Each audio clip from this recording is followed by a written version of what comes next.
So hi everyone, welcome back to the channel. I hope आप सभी बहुत ही अच्छे होंगे। सो फ्रेंड्स, ये आपकी पीए की क्लास 12th रहने वाली है। अगर आपने अभी तक जो हमारी 11 क्लासेस हो चुकी हैं उनको नहीं देखा है तो आप प्रीवियस वाले चैनल पर जाकर के ईजिली देख सकते हो। एंड यस, आज की ये जो वीडियो है आपके झारखंड बीएड एंट्रेंस एग्जाम के लिए काफ़ी ज़्यादा इंपॉर्टेंट रहने वाली है, क्योंकि आज के इस वीडियो में हम लोग देखेंगे डेवलपमेंट के बारे में। विकास की कितनी कह सकते हैं कितने भेद होते हैं, विकास और वृद्धि में क्या अंतर होता है, विकास से रिलेटेड क्या थ्योरीज है, क्योंकि आपके ना थ्योरी से क्वेश्चन पूछे गए हैं। प्रीवियस ईयर में थ्योरी से 2 सवाल पूछा गया है, जो कि हमने डिस्कस किया था लर्निंग थ्योरी वाली क्वेश्चन में, और वहाँ पे मैंने आपको बताया था कि ये जो 2 थ्योरीज है ना वो आपकी पूछी गई है डेवलपमेंटल थ्योरी से। तो चलिए इस चैप्टर को सबसे पहले स्टार्ट करते हैं हम लोग। सबसे पहले बेसिक्स से स्टार्ट करेंगे हम लोग। आखिर डेवलपमेंट, विकास होता क्या है। तो विकास ये टर्म जो है आपने कई बार सुना होगा, बट ये जो टर्म है ना हम लोग पढ़ने जा रहे हैं बाल विकास के सेंस में, यानी कि जो एक बच्चा है, बच्चा किस तरह से विकास करता है हर पहलू में, हर तरफ से। तो इस चीज़ को हम लोग समझेंगे। एंड जब हम डेवलपमेंट की बात करें, विकास की बात करें, तो ये दोनों तरीके का होता है। ठीक है, एक तो हम देखते हैं कि जो बच्चा है उसकी हाइट बढ़ जाती है।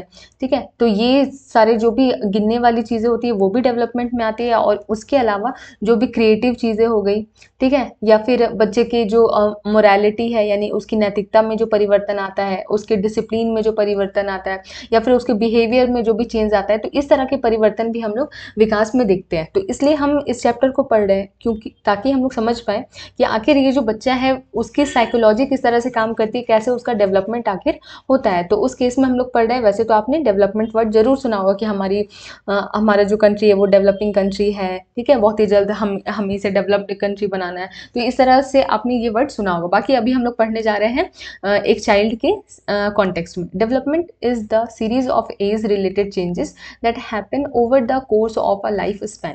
ठीक है, विकास आयु संबंधित परिवर्तनों का एक क्या है, क्रम है, जो हमारे संपूर्ण जीवन काल तक चलता रहता है। तो डेवलपमेंट आखिर क्या है, एक सीरीज है। ठीक है, बहुत सारे बदलावों का क्या है, एक सीरीज है जो कि हमारे पूरे लाइफ टाइम चलता रहता है, और हमारे हमारे जीवन को क्या करता है, बहुत ही कई सारे पहलुओं में अफेक्ट करता है, प्रभावित करता है। तो यहाँ पे हम लोग देखते हैं चेंजेस, आखिर ये परिवर्तन कैसे होते हैं। सभी तरह के बदलाव जो अभी हमने डिस्कस किया ना, मात्रात्मक, गुणात्मक, सभी तरह के जो बदलाव हैं वो हमारे किस में आ जाते हैं, विकास में आ जाते हैं। ठीक है, विकास जो है ये हमारा जो वर्ड है वो एक ब्रॉडर टर्म है, यानी कि ये इसका एरिया जो है वो बहुत बड़ा है। जबकि हम लोग अगर वृद्धि की बात करें तो इसका एरिया क्या होता है, काफ़ी नैरो होता है। तो चलिए सबसे पहले अब समझते हैं हम लोग कि विकास और वृद्धि में क्या अंतर होता है। क्वेश्चन आपका 1 लाइनर इससे बन सकता है, तो ध्यान से थोड़ा आप लोग सुन लेंगे। तो डेवलपमेंट हमारा क्या है, क्वालिटेटिव और क्वांटिटेटिव बोथ होता है। जैसा कि अभी जस्ट हमने डिस्कस किया कि गुणात्मक भी होता है, मात्रात्मक भी होता है। जबकि ग्रोथ जो होता है वो केवल क्या होता है, क्वांटिटेटिव होता है, यानी कि मात्रात्मक होता है। मात्रात्मक कहने का मतलब है कि इसे हम क्या कर सकते हैं, माप सकते हैं। जैसे कि एक बच्चा है, एक बच्चे की हाइट 5 फीट है, एंड कुछ टाइम के बाद हमने नोटिस करा कि वो 5'2" का हो गया है। ठीक है, तो 2 इंच यहाँ पे जो हम देख रहे हैं कि उसकी जो हाइट बढ़ गई, जो हम मेजर कर पा रहे हैं, माप पा रहे हैं, तो वो हमारा क्या हो गया, ग्रोथ हो गया। लेकिन एक केस हम लोग लेते हैं कि जहाँ पे एक तो हाइट वाला भी हमारा आ गया, क्योंकि पहले इस बात को क्लियर कर लीजिए कि डेवलपमेंट के अंदर ही हमारा क्या आता है, ग्रोथ आता है। ठीक है, डेवलपमेंट के अंदर ही ग्रोथ आता है, तो इसलिए हमारा मात्रात्मक जो हमने ग्रोथ में देखा वो डेवलपमेंट में भी आ गया। एंड क्वालिटेटिव को आप समझते हैं। क्वालिटेटिव का मतलब है कि गुण में परिवर्तन। गुण में परिवर्तन कहने का अर्थ है जिस चीज़ को हम माप नहीं सकते लेकिन बस ऑब्जर्व कर सकते हैं। जैसे कि हमने देखा कि एक जो बच्चा है उसकी कम्युनिकेशन स्किल पहले अच्छी नहीं थी, बट हम देख पा रहे हैं कि अब उसकी कम्युनिकेशन स्किल अच्छी हो गई है। ठीक है, या फिर हम देखते हैं कि एक जो स्टूडेंट है पहले क्लास में क्या करता था, बहुत ज़्यादा शोर शराबा करता था, लेकिन अब क्या हो गया है, वो बच्चा काफ़ी शांत रहने लगा है, अच्छे से पढ़ाई करने लगा है। तो ये जो change in behaviour, change in morality देख रहे हैं हम लोग, तो वो किसका हिस्सा हो गया, हमारा क्वालिटेटिव का हिस्सा हो गया, या फिर वो डेवलपमेंट में आएगा।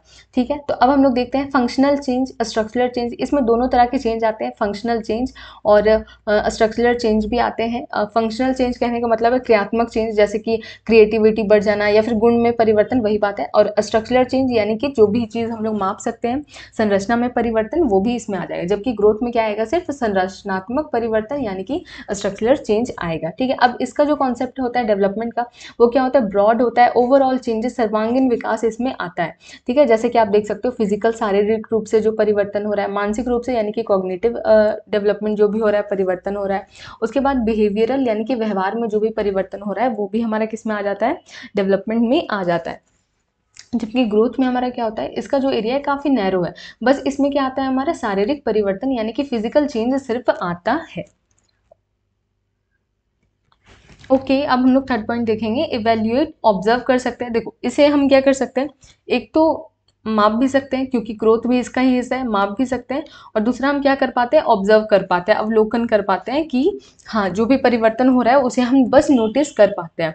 ओके, तो अब जैसे कि आप बोल सकते हो कि एक जो पेड़ है, ठीक है, एक पेड़ की हाइट बढ़ गई, ये आप माप सकते हो, ठीक है। लेकिन हम ऐसे बोल सकते हैं कि पहले ये क्या था, ये जो इस पेड़ की पत्तियां थी वो थोड़ी कम हरी थी, लेकिन अब क्या दिखती है, वो ज़्यादा हरी दिखती है। लेकिन कितनी ज़्यादा दिख रही है, क्या वो हम माप सकते हैं, नहीं माप सकते। तो यहाँ पे हम ऑब्जर्व कर पा रहे हैं उस चीज़ को, तो ऑब्जर्व कर सकते हैं और माप भी सकते हैं। ये किस में हो गया, डेवलपमेंट में हो गया। जबकि ये जो ग्रोथ होता है वो हमेशा ही क्या होता है, मेजरेबल होता है, माप सकते हैं, एग्जैक्ट मेजरमेंट हम निकाल सकते हैं।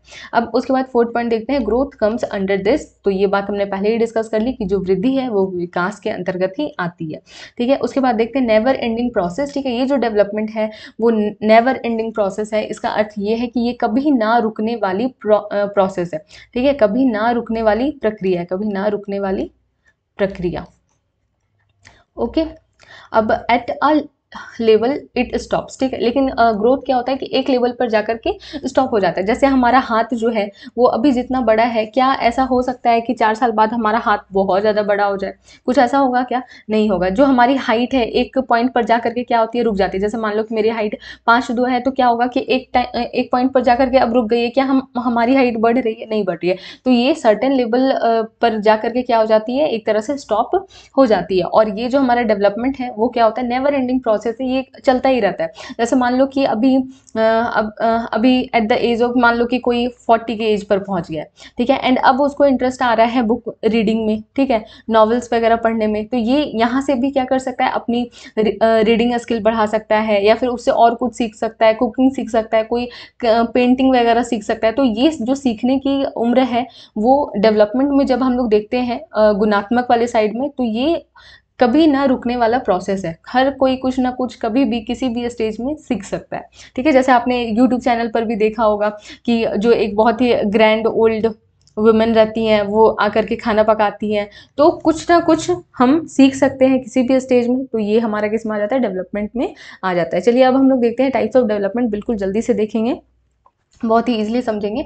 जो विकास है हमारा वो यहाँ पर 5 तरह का होता है। जैसे कि फिजिकल डेवलपमेंट, शारीरिक विकास, तो ये आप अच्छे से समझ चुके हो कि फिजिकल डेवलपमेंट जो भी हो रहा है, जैसे कि वेट हमारा बढ़ना, हाइट हमारा बढ़ना, ठीक है, ये सारी चीज़ें इसमें आ जाती हैं। जो भी ग्लैंड्स हैं उनका विकास, ठीक है, या फिर हमारे जो बॉडी सिस्टम है पूरा जो चल रहा है उसमें किसी तरह का विकास जो हम लोग देखते हैं वो किस में आ जाएगा, फिजिकल डेवलपमेंट में आ जाएगा। फिर उसके बाद हम लोग देखते हैं कॉग्निटिव डेवलपमेंट यानी कि संज्ञानात्मक विकास, जिसको हम क्या कहते हैं, मानसिक विकास भी कहते हैं। यानी कि संज्ञान का विकास, किसी चीज़ में क्या हम तर्क लगा रहे हैं, किसी चीज़ को हम कितना याद रख पा रहे हैं, हमारी मेमोरी, क्या हम तर्क लगा पाते हैं। जैसे कि ये जो कॉग्निटिव डेवलपमेंट है ये भी आप ऐसे समझ लो कि आप अभी ABCD, कोई बच्चा है ABCD पढ़ पाता है, ठीक है, और कुछ टाइम के बाद वो बुक रीडिंग करने लग जाए, तो यहाँ पर भी उसका क्या हो रहा है, संज्ञान का विकास हो रहा है। जैसे मान लो कि कोई बच्चा है वो अभी क्या कर पाता है, बस जोड़ कर पाता है, ठीक है, लेकिन अब हमने उसको क्या दे दिया, बोर्ड मास के सवाल कुछ टाइम के बाद वो बनाने लगा। तो यहाँ से हम क्या देख सकते हैं कि कॉग्निटिव डेवलपमेंट यानी कि ब्रेन का जो विकास होता है, मानसिक विकास जो होता है, इसमें आता है। फिर अब हम लोग देखते हैं इमोशनल डेवलपमेंट, संवेगात्मक विकास, यानी कि एक बच्चे को कैसे जो हमारा इमोशन है, ठीक है, इमोशन है वो भी टाइम के साथ क्या करता है, डेवलप करता है। जैसे कि एक बच्चा है, छोटी छोटी बात पे आप देखोगे कि रोने लगता है, ठीक है, या फिर बहुत सारी बदमाशियां करने लगता है, किसी ने उसको डांट दिया तुरंत रोने लगता है। लेकिन एट अ सर्टेन स्टेज आप लोग देखते हो कि बच्चों को या फिर टीनेजर जब वो हो जाते हैं तो आप उनको डांटोगे तो वो उस तरह से रिएक्ट नहीं करेंगे जैसे वो बचपन में किया करते थे। तो यहाँ पर क्या हो रहा है कि इमोशनल डेवलपमेंट यहाँ पर बच्चों का हो चुका है। तो इमोशनल डेवलपमेंट, संवेगात्मक विकास आपको समझ आ गया होगा। अब हम लोग देखते हैं सोशल डेवलपमेंट, डेवलपमेंट यानी कि सामाजिक विकास, यानी कि एक समाज में कैसे हम इंटरेक्ट करना है, ठीक है। तो इसे ही हम क्या कहेंगे, सामाजिक विकास हम कहते हैं। ये भी विद टाइम क्या होता रहता है, चेंज होता रहता है, बदलता रहता है, हम सीखते रहते हैं, ठीक है। उसके बाद हम लोग देखते हैं मोरल डेवलपमेंट, ठीक है। मोरल डेवलपमेंट यानी कि नैतिक विकास, क्या सही है क्या गलत है, ठीक है। ये समझ पाने की जो हमारी शक्ति होती है, तो इसे ही हम क्या कहते हैं, मॉरल डेवलपमेंट यानी कि नैतिक विकास हम कहते हैं, ठीक है। तो ये 5 आपने देख लिया, 5 टाइप्स होते हैं, फिजिकल, कॉग्निटिव, इमोशनल, सोशल और उसके बाद मॉरल, ठीक है। क्लियर हो गया। नेक्स्ट अभी हम लोग चलते हैं थ्योरीज ऑफ डेवलपमेंट। अब हम लोग इसको समझेंगे कि आखिर थ्योरीज ऑफ डेवलपमेंट क्या क्या है। वैसे तो एक हमारा एक बहुत ही छोटा सा टॉपिक यहाँ पे बच जाता है, एक प्रिंसिपल्स ऑफ डेवलपमेंट, ठीक है, जिसको हम नेक्स्ट क्लास में कवर कर लेंगे। काफ़ी छोटा सा ही टॉपिक है। एंड इसके साथ ही एक और छोटा सा टॉपिक रह जा रहा है हमारा, स्टेजेस ऑफ डेवलपमेंट, ठीक है, विकास की अवस्थाएं। तो विकास की अवस्थाएं एंड उसकी क्या विशेषताएं भी रहती हैं, वो भी हम लोग नेक्स्ट वाली वीडियो में, बहुत ही शॉर्ट वीडियो रहेगी, वो मैं अपलोड कर दूंगी आपको कल ही, तो वो आप लोग पढ़ लेना। एंड इन सभी का मिला करके हम क्या करेंगे, रात में एमसीक्यूज लगाएंगे, जो कि आपकी लाइव क्लास होगी, ठीक है। अभी हम लोग देखते हैं थ्योरीज ऑफ डेवलपमेंट। आखिर ये थ्योरीज ऑफ डेवलपमेंट क्या है, ठीक है। तो बहुत सारे जो वैज्ञानिक हैं उन्होंने क्या करा है, बहुत सारी थ्योरीज दी है कि आखिर जो हम लोग हैं या फिर जो बच्चे हैं वो कैसे विकास करते हैं, यानी कि कैसे हमारा विकास होता है, इसे समझाने के लिए थ्योरीज दी गई है मनोवैज्ञानिकों के द्वारा। तो प्याजे की थ्योरी आप लोगों को यहाँ पढ़नी है, तो चलिए स्टार्ट करते हैं प्याजे की थ्योरी से। बाकी हमारा 5 या 6 कोई थ्योरी है जिसे हम इजीली समझ लेंगे, प्याजे वाली थोड़ी अच्छे से समझेंगे क्योंकि बहुत ही इंपॉर्टेंट एक साइकोलॉजिस्ट हो जाते हैं यहाँ पर, ठीक है। तो यहाँ पर देखते हैं Piaget's theory of cognitive intellectual development, ठीक है, या फिर संज्ञानात्मक विकास का सिद्धांत। सबसे पहला क्वेश्चन जो हमारा इससे बन सकता है कि संज्ञानात्मक विकास का सिद्धांत यानी कि थ्योरी ऑफ कॉग्निटिव डेवलपमेंट किसने दिया है, तो प्याजे ने दिया है। अच्छे से याद रखना, प्याजे की स्पेलिंग आप लोग अगर पहली बार पढ़ रहे हैं तो प्याजे की स्पेलिंग हमारी ये हो जाती है, ठीक है, टी हमारा साइलेंट होता है। ओके, फिर हम लोग देखते हैं कॉग्निशन का आखिर क्या अर्थ है, इन्होंने क्या आखिर बताया थ्योरी में। तो इन्होंने क्या बताया ना कि मैं सबसे पहले शॉर्ट में बता देती हूँ आप लोगों को। इन्होंने बताया कि एक जो बच्चा है ना, कोई जो बच्चा है उसका जो मेंटल विकास है ना वो कैसे होता है आखिर, ठीक है। तो इन्होंने सजेस्ट किया ये जो बच्चा है इसके मेमोरी में या फिर इसके ब्रेन में छोटे छोटे ना मेंटल पॉकेट बने हुए हैं, ठीक है, जिनको इन्होंने क्या नाम दिया, स्कीमा नाम दिया, ठीक है।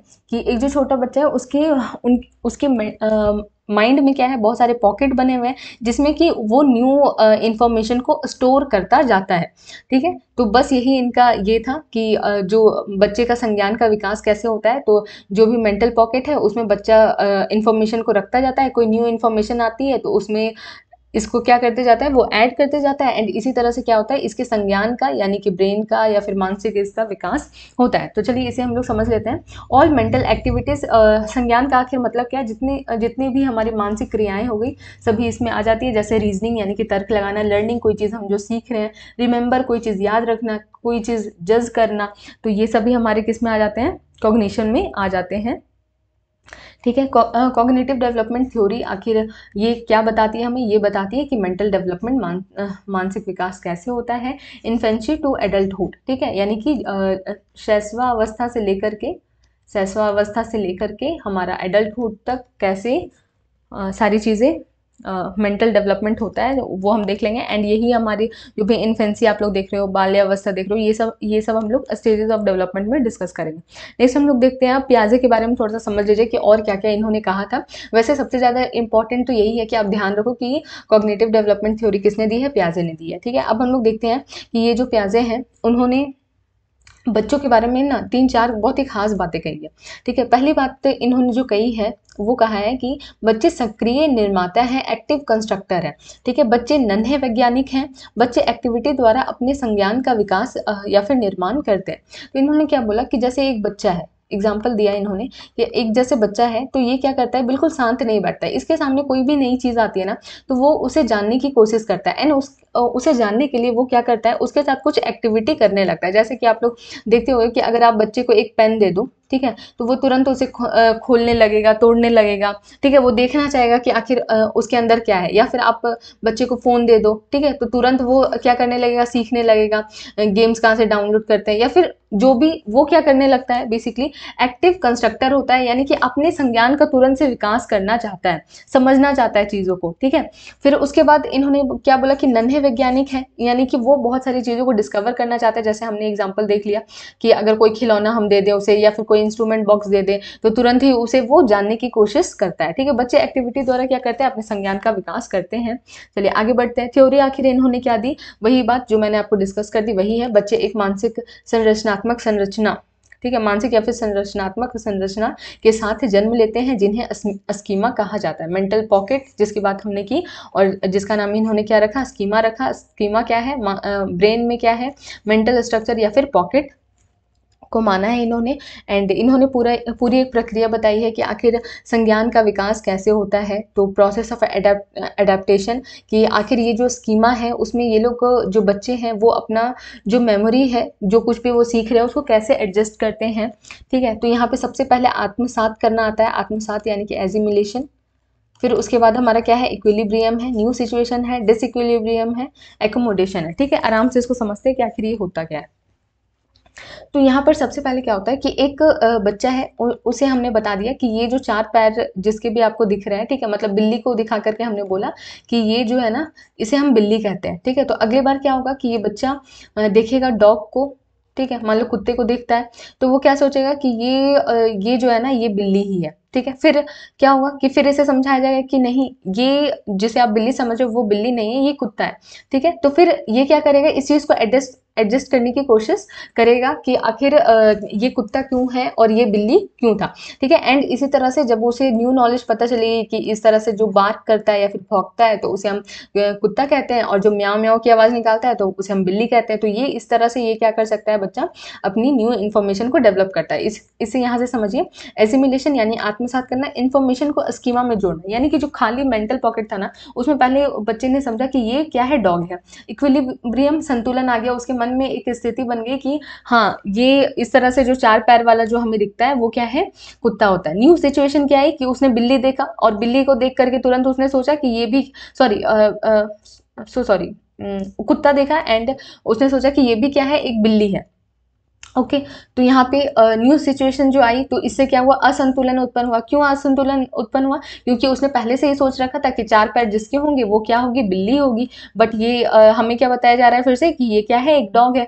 लेकिन फिर उसको समझा दिया गया कि जो बार्क करता है, जो म्याऊं म्याऊं करती है, तो इन दोनों में क्या अंतर होता है। तो इस तरह से एकोमोडेशन, यानी कि क्या हो गया कि जो न्यू नॉलेज थी वो अच्छे से न्यू इन्फॉर्मेशन को क्या कर लिया गया, एडजस्ट कर लिया गया, ठीक है। तो कुछ इस तरह से बच्चे के संज्ञान का विकास होता है। तो आप लोगों को यहाँ से क्या ध्यान रखना है, यहाँ से आप लोगों को ध्यान रखना है कि मेंटल पॉकेट की बात किसने कही थी, किसने बच्चों को नन्हे वैज्ञानिक कहा है, तो प्याजे आंसर हो जाएगा।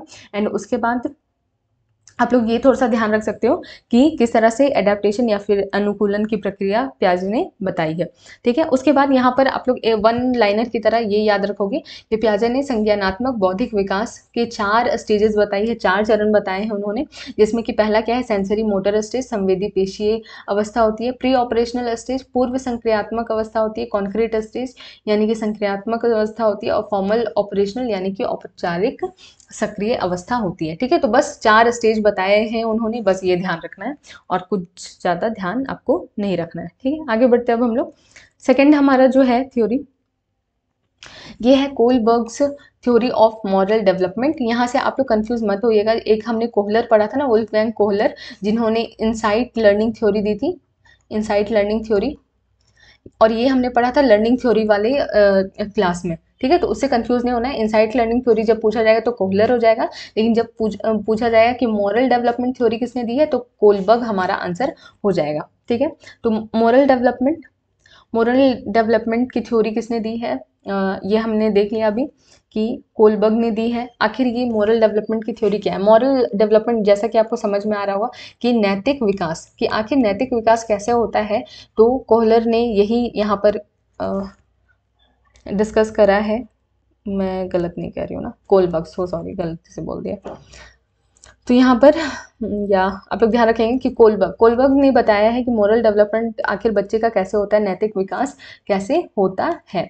ठीक है, the thinking process involve in judgement what is right और व्हाट इज रॉन्ग। ठीक है, कहने का अर्थ है कि क्या गलत है क्या सही है, what is right what is wrong, ये जो तय करने की जो क्षमता होती है, आखिर इसका विकास कैसे होता है बच्चे में। तो यही थ्योरी किसने दी है, कोलबर्ग ने दी है।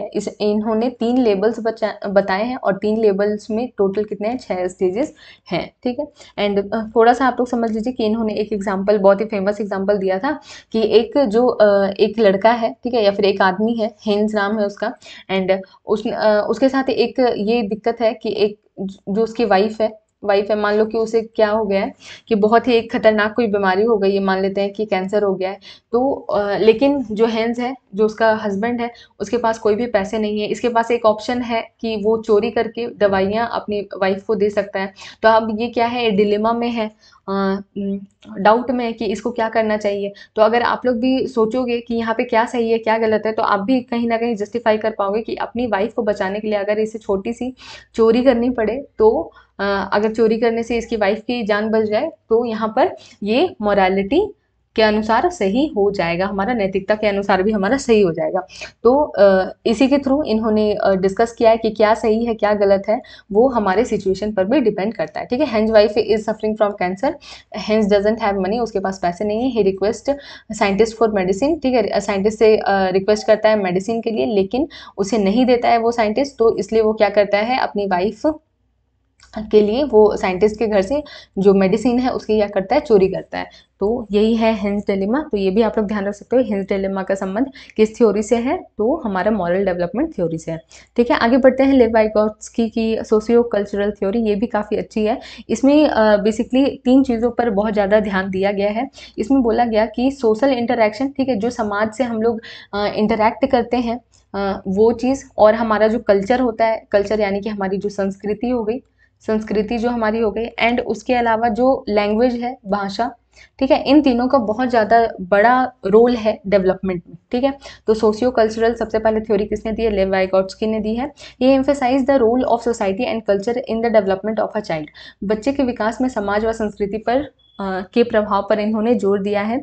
He said language is the greatest tool. ठीक है, लैंग्वेज क्या है, ग्रेटेस्ट टूल है। ये किसने बताया है, लेव वाइगोत्स्की ने बताया है।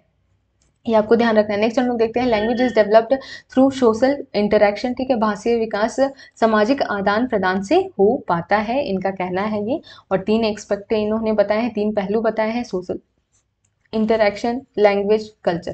ठीक है, ये 3 चीज़ें आप लोग थोड़ा सा ध्यान रखेंगी। ठीक है, तो बस सिंपल सा था कि लेव वाइगोत्स्की ने क्या दिया है, हमारा सोशियो कल्चरल थ्योरी दी है। उनका कहना है कि जो बच्चे का विकास है, सामाजिक और सांस्कृतिक विकास जो होता है वो लैंग्वेज के माध्यम से होता है, और समाज और संस्कृति दोनों ही बहुत बड़ा महत्व या फिर बहुत बड़ी भूमिका निभाती है बच्चे के विकास में।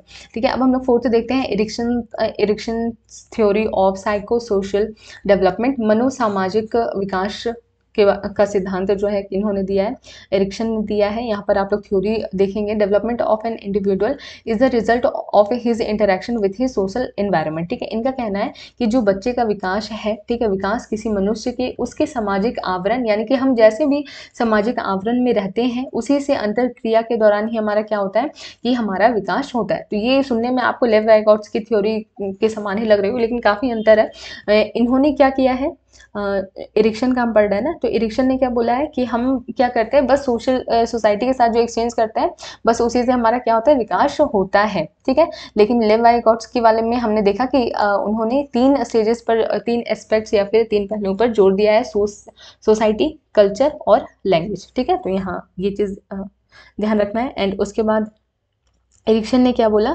एरिक्सन ने 8 स्टेजेस को बांटा है, पूरे जीवन काल को 8 स्टेजेस में बांटा है। He gave this theory consisting 8 stages of man covering entire life span. ठीक है, तो बस इतना ध्यान रख लेना आप लोग कि ये वाली थ्योरी किसने दी है, बाकी कुछ ज़्यादा इंपॉर्टेंट है नहीं। ठीक है, अब हम लोग आगे देखेंगे।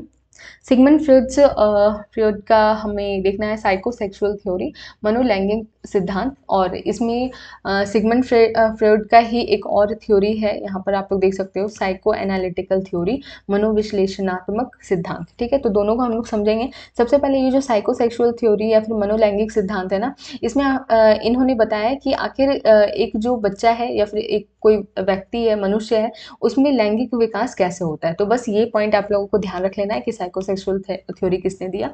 अब हम लोग समझते हैं सिगमंड फ्रॉइड की जो साइको एनालिटिकल थ्योरी है, मनोविश्लेषणात्मक सिद्धांत जो है, उसको हम समझते हैं। पर्सनालिटी डेवलपमेंट थ्योरी, व्यक्तित्व विकास। ठीक है, इन्होंने बताया कि आखिर एक जो बच्चा है या फिर कोई मनुष्य है, उसके पर्सनालिटी का डेवलपमेंट कैसे होता है। ठीक है, he proposed 3 levels of human mind. उन्होंने 3 लेवल बताए ह्यूमन माइंड के।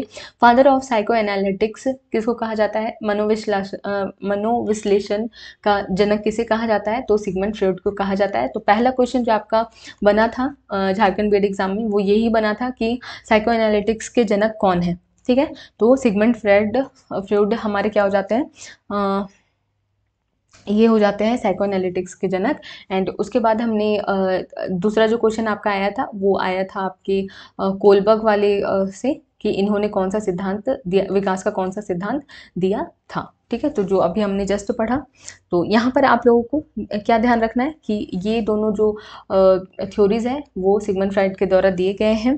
बस इतनी चीज़ें याद रखनी थी। एंड 3 लेवल इन्होंने जो ह्यूमन माइंड का बताया है, उसे हम लोग समझ लेते हैं। इन्होंने कहा कि जो हमारी पर्सनालिटी है ना, वो 3 लेवल के हिसाब से क्या होती है, डेवलप होती है। 3 लेवल क्या है आखिर, इड है, ईगो है एंड सुपर ईगो है। ठीक है, तो एक एग्जांपल हम लोग लेते हैं कि एक जो बच्चा है, ठीक है, देख लेते हैं हम लोग। यहाँ क्या है, एक बच्चा है, 3 तरह के लेवल इसके माइंड में होता है। जब बच्चा बहुत छोटा होता है ना, तो जब बच्चा बहुत छोटा है, या फिर ऐसे आप लोग समझ लीजिए कि एक कंडीशन हम लोग लेते हैं।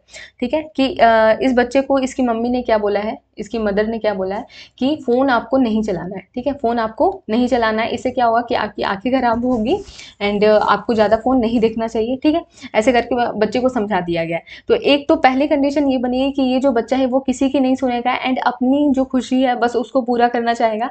एंड उसके लिए वो जिस चीज़ का इस्तेमाल करता है, जिस लेबल का इस्तेमाल करता है, उसको कहते हैं हम इड। ठीक है, अब दूसरी कंडीशन हम लेते हैं कि ये जो बच्चा है, तीसरी कंडीशन हम लेते हैं। एक कंडीशन, बच्चा तो अपनी खुशी पूरी करना चाहता है कि वो तुरंत उसने लिया फ़ोन और तुरंत उसने चलाना शुरू कर दिया। दूसरी कंडीशन देख सकते हैं कि सुपर ईगो की। सुपर ईगो का मतलब ये है कि वो जो बच्चा है वो बिल्कुल अपनी मदर की बात मानेगा, वो बिल्कुल फ़ोन नहीं टच करेगा, वो समझेगा कि मुझे ज़्यादा फ़ोन नहीं देखना चाहिए, मुझे पढ़ाई करनी चाहिए एंड ज़्यादा फ़ोन चलाने से क्या होता है, आंखें खराब होती है। ठीक है, तो ये जब बच्चा ये समझ करके जब फ़ोन बिल्कुल नहीं छुएगा, तो ये क्या हो गया, सुपर ईगो हो गया। ठीक है, एंड ईगो क्या होता है, ईगो इन दोनों के बीच में बैलेंस बनाता है। यानी कि ना ज़्यादा अपनी ही साइड होता है, ना ज़्यादा जो चीज़ उसको बताई गई है उसके साइड ही होता है। यहाँ पे बैलेंस बनता है और यही हमारा बेसिकली रियलिटी वाला फैक्टर होता है। यहीं पर हमारी सारी चीज़ें चलती है, जहाँ पर हम अपने ईगो को भी सेटिस्फाई कर लेते हैं और दूसरों की बात भी रख लेते हैं। जैसे कि अब ये बच्चा क्या करेगा कि उसे चलाने का तो मन है फ़ोन, ठीक है, लेकिन यहाँ पे वो अपनी मदर से क्या कर सकता है, इसमें रिक्वेस्ट कर सकता है कि मम्मी मुझे आधे घंटे के लिए चलाने दे दो। तो इससे इसकी ईगो भी सेटिस्फाई हो जाएगी और इसने क्या किया, अपनी मम्मी की बात को भी रख लिया। तो ये 3 तरह के लेबल यहाँ पर आते हैं, इड, ईगो, सुपर ईगो। आप लोग यहाँ पे देख सकते हो, इड किसे कहते हैं, instant gratification of basic physical needs. जो भी शारीरिक ज़रूरतें आपको, जो भी ज़रूरत आपको महसूस हो रही है, उसको तुरंत से ग्रेटिफाई कर लेना, यानी तुरंत से उसको ले लेना, चलाने लगना, यूज़ करने लगना। तो ये हमारा इड हो गया। ठीक है, टोटली अनकॉन्शियस होता है कि बिल्कुल एकदम बचपन में क्या होता है, बच्चों के साथ ऐसा ही होता है, जब बच्चों को बहुत ज़्यादा होश हवास नहीं होता है कि आखिर वो क्या कर रहे हैं। ठीक है, अमोरल यानी कि कहने का मतलब है कि काफ़ी अनैतिक होता है, क्योंकि इसमें बच्चा सिर्फ अपने ही बारे में सोच रहा होता है। Raw form of personality. ठीक है, ये पर्सनालिटी का यानी व्यक्तित्व क्या होता है, बहुत ही रॉ फॉर्म होता है। प्लेजर प्रिंसिपल, ठीक है, इससे बहुत ज़्यादा क्या मिलती है, खुशी मिलती है। अब हम लोग सुपर ईगो वाला समझ लेते हैं, मोरालिटी आइडियलिस्टिक प्रिंसिपल। ठीक है, यानी कि हम क्या कर रहे हैं, जो भी हमें बताया गया है वैसे ही बिल्कुल हम चल रहे हैं। तो ये हमारा क्या हो गया, सुपर ईगो हो गया। अराउंड एज ऑफ 5, ठीक है, 5 साल की एज के बाद क्या होता है कि बच्चों को जब बहुत ज़्यादा अच्छे से समझाया जाता है, तब बच्चे इस तरह से समझने लगते हैं। ठीक है, कि हमें क्या करना चाहिए, फ़ोन नहीं चलाना चाहिए, या फिर क्या चीज़ें नहीं करना चाहिए, बच्चे इस चीज़ को सीखने लगते हैं। ठीक है, कंप्लीटली कॉन्शियस यानी कि बच्चा बिल्कुल ध्यान रखता है कि मुझे क्या करना है क्या नहीं करना है, बिल्कुल होश हवास में वो रहता है। अब ईगो क्या है, रियलिटी प्रिंसिपल है, balance between id and ego. Id और ईगो, सुपर ईगो के बीच में क्या करता है, ये बैलेंस बनाता है, पार्टली कॉन्शियस होता है, यानी कि दोनों ही चीज़ें पूरी हो रही है यहाँ पे, इड वाली भी और सुपर ईगो वाली भी, और 3 साल की एज में ये देखने को मिलता है।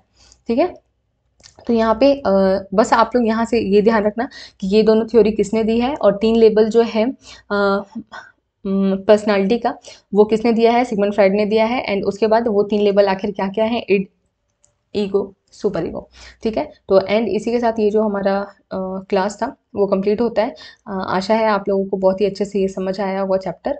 तो थोड़ा सा न्यू है बट कोई बात नहीं, हम लोग अच्छे से इजी वे में अगर समझेंगे तो तुरंत हमें क्लियर भी होगा। ठीक है, तो अभी हमने अच्छे से देख तो लिया, लेकिन हम लोग 1 मिनट में क्या करेंगे, जल्दी से रिवाइज कर लेंगे जो सबसे ज़्यादा इंपॉर्टेंट सारी जो भी थ्योरीज है उसको एक बार मैं रिवाइज करवा देती हूँ आपको। तो सबसे पहले हमने क्या देखा कि प्याजे ने कौन सी थ्योरी दी है, कॉग्निटिव डेवलपमेंट की थ्योरी दी है, यानी कि संज्ञान का कैसे विकास होता है इसके बारे में इन्होंने बताया है। ठीक है, उसके बाद हमने कोलबर्ग, जो कि आपके एग्जाम में पूछा था, कोलबर्ग ने कौन सी थ्योरी दी है, मॉरल डेवलपमेंट की थ्योरी दी है कि आखिर नैतिक विकास कैसे होता है, क्या सही है क्या गलत है। कौन सी वाली स्टोरी, हिंज की स्टोरी। ठीक है, हिंज की स्टोरी इसमें आई थी ना कि क्या गलत है क्या सही है। ठीक है, उसके बाद हमने क्या देखा, लेव वाइगॉट्स्की की थ्योरी देखी, एक लेव वाइगॉट्स्की की थ्योरी देखी। इन्होंने सोशियो कल्चरल थ्योरी दी है, जिसमें इन्होंने क्या बताया कि सोसाइटी, कल्चर यानी कि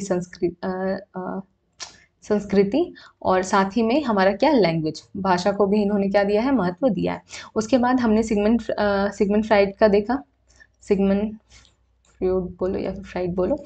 ठीक है, तो यहाँ पे हमने देखा साइकोसेक्सुअल, ठीक है, कि लैंगिक विकास कैसे होता है। और दूसरा हमने देखा साइको एनालिटिकल, यानी कि मनोविश्लेषण वाला सिद्धांत।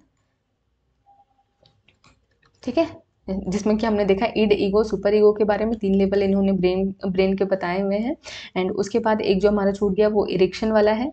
इरिक्शन ने क्या बताया था, साइको सोशल इन्होंने बताया था। ठीक है, तो ये पांचों आप लोग ऐसे करके बस 1 लाइनर जैसा, ज़्यादा कुछ याद ना रख सको तो बस इतना आप लोग ध्यान रख लेना, क्योंकि इससे और एक आपका ये सिगमंड फ्राइड मनोविश्लेषण के जनक कौन है वो पूछा गया है, तो इस वजह से ये थोड़ा इंपॉर्टेंट चैप्टर हो जाता है। अब नेक्स्ट जो क्लास होगी उसमें हम लोग stages of development and principles of development बहुत ही शॉर्ट सी वीडियो में हम लोग देखेंगे।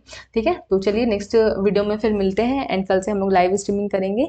जो भी ये सारी चीज़ें हैं ना, सब आप लोग याद करने की कोशिश करना, ताकि आप लोग कल जल्दी से अच्छे अच्छे से आंसर करो। ठीक है, तो मिलते हैं फिर नेक्स्ट वीडियो में। Bye bye, take care.